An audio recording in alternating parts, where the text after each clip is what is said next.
আবেশ, সাবেশ, আবেশকুণ্ডলী সবকিছুর সম্পর্কেই জেনেছ।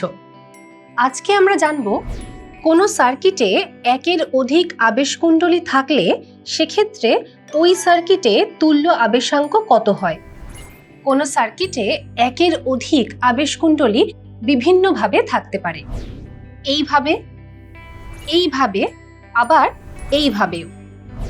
কোনো সার্কিটে একটি আবেশকুণ্ডলী বা আবেশকের এক প্রান্তের সাথে অন্য এক আবেশকের কোনো এক প্রান্ত যুক্ত থাকলে তখন সেটাকে আমরা শ্রেণী সমবায় বলে থাকি। আবার সার্কিটে অনেকগুলো আবেশকের এক প্রান্ত যখন একটা বিন্দুতে মিলিত হয় এবং অপর প্রান্তগুলো অপর কোনো বিন্দুতে মিলিত হয় তখন সেটাকে আমরা সমান্তরাল সমবায় বলে থাকি। আবার অনেক সার্কিটে এই দুইয়ের সংমিশ্রণ দেখা যায়, যেখানে কয়েকটা আবেশক শ্রেণীতে ও আরও কয়েকটি আবেশক সমান্তরাল সমবায়ে যুক্ত থাকে। এই ধরনের সমবায়কে মিশ্র সমবায় বলা হয়।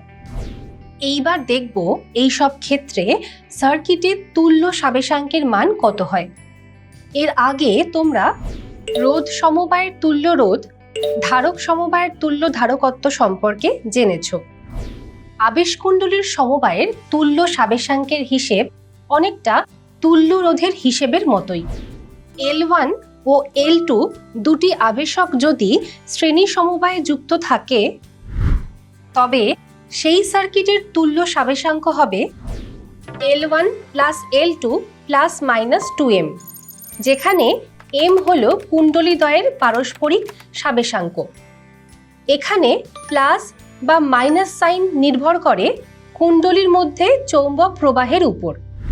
যদি দুটো কুণ্ডলী একইভাবে থাকে তবে তড়িৎ প্রবাহের ফলে কুণ্ডলী দুটোতে চৌম্বক প্রবাহ একই দিকে হবে। দুই কুণ্ডলীর মধ্যে চৌম্বক প্রবাহ সমমুখী হলে তুল্য সাবেশাঙ্কে প্লাস 2M হিসাব করব।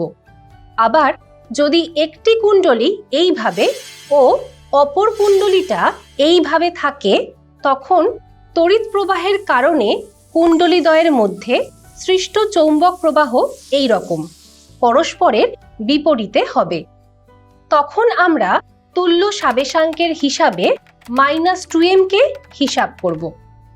আর পারস্পরিক আবেশাঙ্ককে নেগলিজিবল ধরা হলে তখন তুল্য সাবেশাঙ্ক হবে L1 প্লাস L2। এইভাবে যদি n সংখ্যক আবেশক বা আবেশ কুণ্ডলী শ্রেণী সমবায়ে যুক্ত থাকে তবে তুল্য সাবেশাঙ্ক হবে L1 plus L2 plus L3 up two Ln।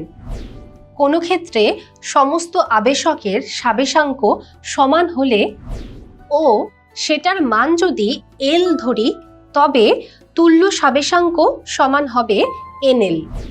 এবার আসি সমান্তরাল সমবায়ে।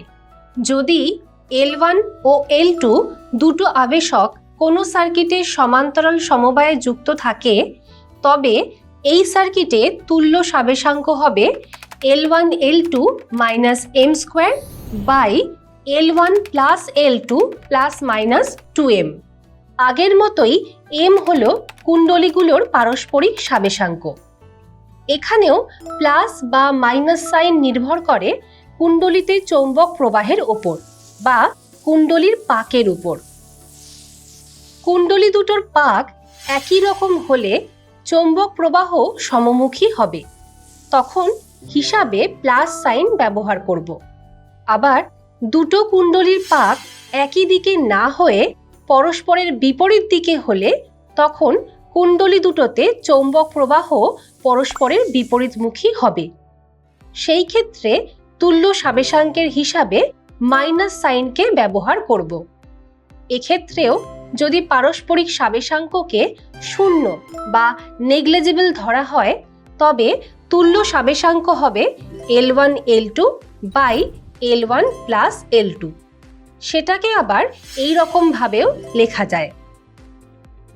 একইভাবে n সংখ্যক আবেশকুণ্ডলী সমান্তরাল সমবায়ে থাকলে তুল্য সাবেশাঙ্ক হবে 1 by L1 plus 1 by L2 plus 1 by L3 up to 1 by Ln।